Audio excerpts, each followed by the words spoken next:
Draft મતદાર યાદી પ્રસિદ્ધ થયા બાદ ભરૂચ જિલ્લાની 5 વિધાનસભામાં 1 લાખથી વધુ મતદારોને નો મેપિંગ બાબતે નોટિસ આપવામાં આવતા ભારે અસંતોષ ફેલાયો છે।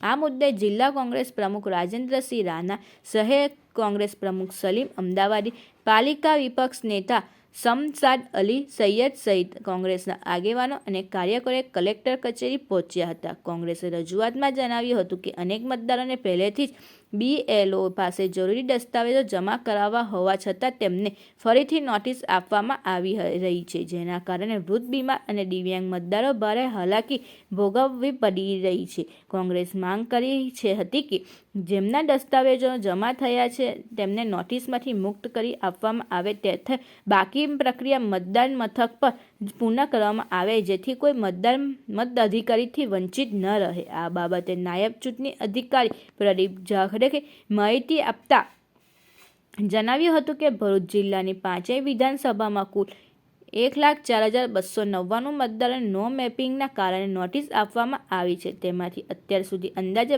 52,000 મતદારોને દસ્તાવેજો મળી ગયા છે। સિસ્ટમના નામ કે અટકના ફેરફાર જેવા મુદ્દાઓ હોય તેવા મતદારોને દસ્તાવેજો લેવામાં આવી રહ્યા છે અને જરૂરી હોય ત્યારે જ મતદારોને બોલાવવામાં આવી રહ્યા છે। સરની કામગીરી ચાલી રહેલી છે। ભરૂચ શહેર અને જિલ્લામાં, ખાસ કરીને શહેરમાં સૌથી વધારે નોટિસો આપેલી છે, જિલ્લામાં બી નોટિસો છે। ત્યારે 2002 ની કામગીરી મતદારીમાં નામ છે, 2025 ની બી મતદારીમાં નામ છે, એનું પ્રૂફ છે, છતાં પણ એને નોટિસ આપીને પ્રાંત ઓફિસમાં કે મામલતદાર ઓફિસમાં હાજર રહેવા માટે નોટિસ આપો।